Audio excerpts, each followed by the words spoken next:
Ги гледате вестите на Сител. Во студиото со вас Маријан Николовски. Вечерни вести во 9. Добро вечер. Претседателката на Државната комисија за спречување на корупцијата доби мерки на предпазливост од судија на претходна поставка поради случајот Адитив. Катерина Нешкова во овие вести ги има последните детали што вели обвинителството. Така е, првата антикорупционерка остана без пасош, но и со забрана да врши работни активности во антикорупцијската комисија, поврзани со кривичното дело кој што и се става на товар. Таа е ново осомничена во случајот Адитив, случај поврзан со набавката на адитиви од страна на ЕСМ и ТЕЦ Неготино и ТЕЦ Осломај по нереални цени. Стигна и потврдата од обвинителството дека на кривичниот суд дека и се одредени мерки за предпазливост, во кое што во детали се објаснува што сторила Димитровска, односно таа во повеќе наврати како претседателка на Државната комисија за спречување на корупцијата оддавала службена тајна, односно податоци на осомничено лице во врска токму со истрагата за овој предмет. Заедно со нејзе се осомничени уште две други лица кои што всушност се вработени во фирми кои што се дел од предметот, значи не се поврзани со антикорупцијската комисија. Во продолжение деталите. Првата антикорупционерка остана без пасош, но нема да може да врши работни активности во антикорупцијска комисија. Кривичниот суд изрече мерки за предпазливост на Татјана Димитровска, откако таа стана ново осомничена во случајот Адитив, предмет поврзан со тендери за набавка на адитиви на ТЕЦ Неготино и ЕСМ по нереални цени. Димитровска според потврда од јавното обвинителство се сомничи дека со умисла ја искористила својата функција и оддала службена тајна со тоа што во повеќе наврати споделила податоци на осомничено лице во предметот Адитив во врска со истрагата. Како службено лице, претседател на ДКСК, од месец мај до месец декември 2024 година, на неповикано лице обвинето во предметот Адитив на друг начин, му сторила достапни податоци кои согласно членот 25 и членот 50 од Законот за спречување на корупцијата и судирот на интереси, како и членот 289 од ЗКП, представуваат службена тајна. Таа преку својот службен телефон и апликациите Viber и WhatsApp му давала податоци на обвинетиот за поведените постапки за отварање на предмети против сега обвинети правни физички лица во предметот Адитив и одлуки по истите, како и податоци за проверка на имот и неговото семејство. Со своите действија таа открила податоци што согласно закон се сметаат за службена тајна и чие откривање може да има штетни последици како за службата, така и за постапките што се водат пред ОЈОГОК, стои во соопштението на обвинителството. Неофицијално, Димитровска споделувала службени информации за истрагата со поранешниот директор на ТЕЦ Неготино, Нејбоше Стојановиќ, со кого имала контакт уште од предходните нејзини работни позиции, кога правела ревизија за работата токму во ова предпријатие.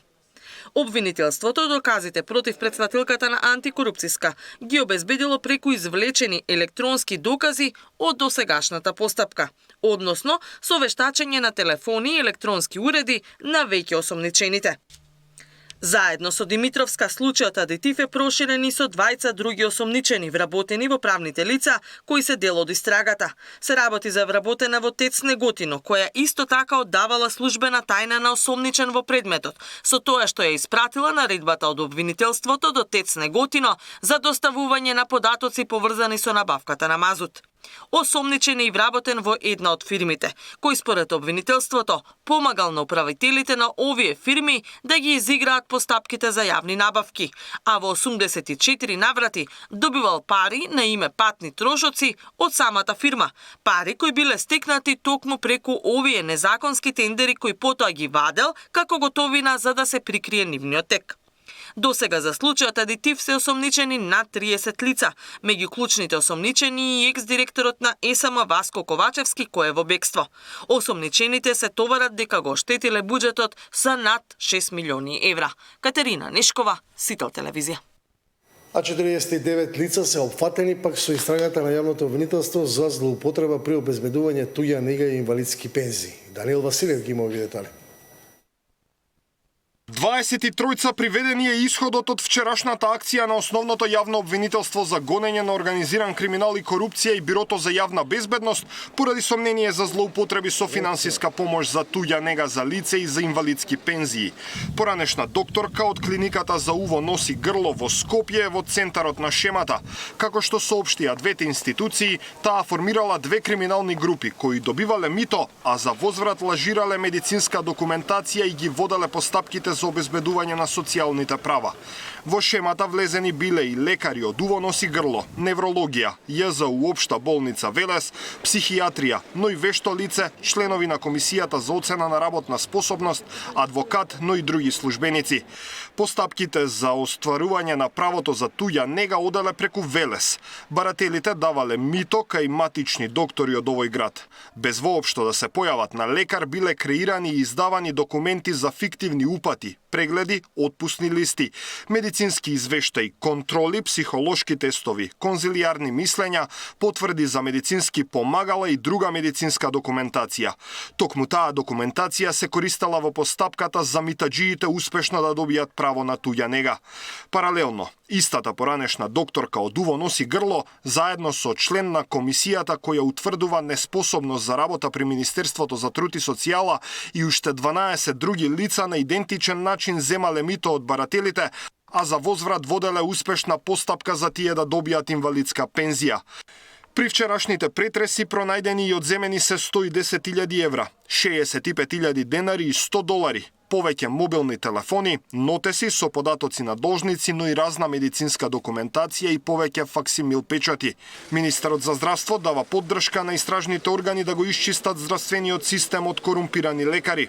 Знам и јас имам информации дека има такви феномени, не сакам да генерализирам, не се сите доктори, меѓутоа таму кај што постојат сомнежи, ги поддржувам со сета почит и стоиме како Министерство за здравство тука да им помогнеме во сите вакви акции за да се исчисти со криминалот и корупција.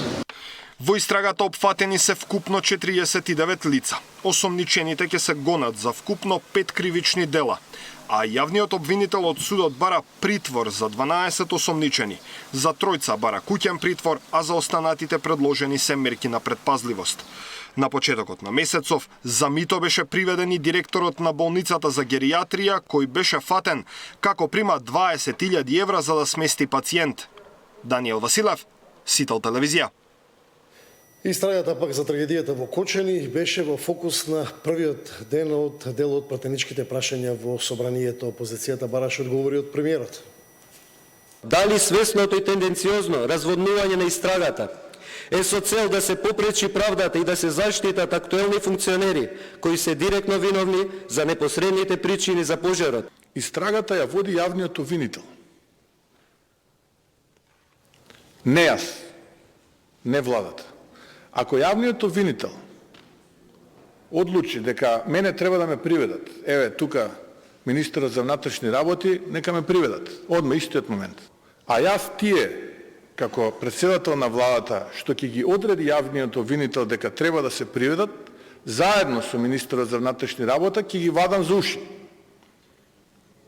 И ќе ги приведувам. Ама не само за овој случај. И оние заборавените, за модуларната, за ласкарци, за Беса Транс, за сите. Немате мислите како ќе се заборави тоа. Бидејќи немате друга тема, не знаете што друго да зборувате, нормално, и единствената тема е да ги злоупотребувате чувствата на албанците. И да испраќате политички пораки. Немате вие друга тема. Ако некој треба да се извини, вие треба да го искористите тој момент. А јас се извинувам што на вистина оваа држава порано не ви испратија во опозиција. Вие само пиар флускули се обидувате, а на второто за мускулите за тоа, ќе одговорам на второто прашање. Станавте и судија, менувавте ставови, влечевте луѓе за уши, алудиравте на албанците бидејќи Арбор Адеми и реков човечки е да барате извинување. Превирањата во владината коалиција за сега не се одразуваат на состојбите во парламентот. Таравали вели дека ќе го чека ставот на премиерот и ако не е потребен на владата, ќе ја напушти. Ако премиерот смета дека не му требаме алијанса, е подготвена да ја напушти владата. Министерот за здравство се гледа себе си како дел од владиниот кабинет без разлика на турбуленциите во коалицијата вреди. Владата ја го прави премиерот. Доколку премиерот, јас сум разговарал со премиерот, повторно те разговараме, доколку тој смета дека алијанса за албанците не треба, ние немаме никаков проблем.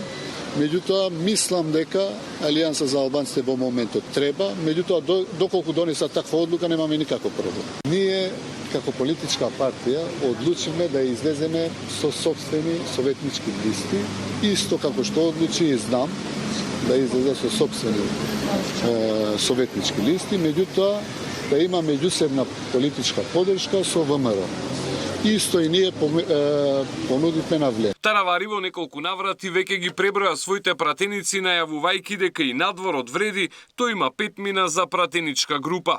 Пратеници денеска броеше и Дуи. Представниците на коалицијата Вреди, кои со само 9 пратеници тврдат дека ги представуваат на 29% од албанците во институциите, на ТВ интервју продолжуваат да го релативизираат нивното минато политичко дејствување, нарекувајќи го експеримент што не успел. Но проблемот не е неуспешниот политички експеримент. Проблемот е што пристапот на експериментирање со албанците продолжува, со реални и опасни последици, се вели во соопштението на интегративците. Но простор за пребројување барем за сега нема, тврди собранискиот спикер. Сега за сега во собранието е статус кво во однос на нова распределба на пратениците, се како што било. Значи сите пратенички групи кои се формирале на почетокот на овој нов собраниски состав продолжува да работат. Во СДСМ загрижени, велат системот се распаѓал додека коалиционите партнери во владата се расправаат меѓу себе. Наместо да сработат нешто од програмата, медиумите се полни со нивните партиски несогласувања. Очигледно е дека покрај тоа што не се способни да ја водат државата, не се способни ниту да се договорат во владата како да си ги поделат тендерите. Проблемите во коалицијата Вреди избија кога Таравари, незадоволен од распределбата на колачот, реши сам да истрча на локалните избори, а најави и можност за соработка со Ахмети. Токму соработката со Дуи е тоа што не штимаше за вице-премиерот Меджити, кој во повеќе наврати го повика премиерот да го разреши Таравари. Од владата официјално нема коментар.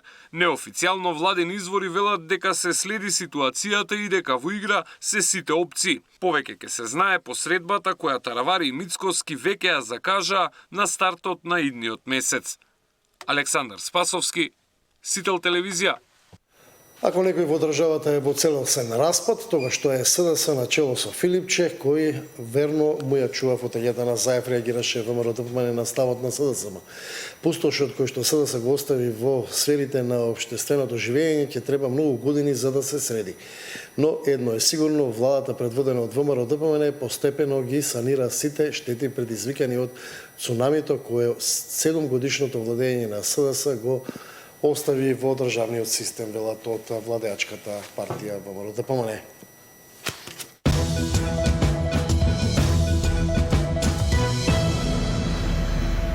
Што содржат измените на Законот за безбедност во сообраќај, зборување на мобилен и поминување на пешачки е казниво со 40 евра. Казни ќе има и за возачите на велосипеди, мотори и тротинети кои ќе ги користат слушалките, смарт часовниците или мобилните. Ако во време од 4 години дозволата ви била 2 пати одземена, повторно ќе полагате за возачки испит. Ова го предвидуваат измените во Законот за прекршоци и безбедност во сообраќајот.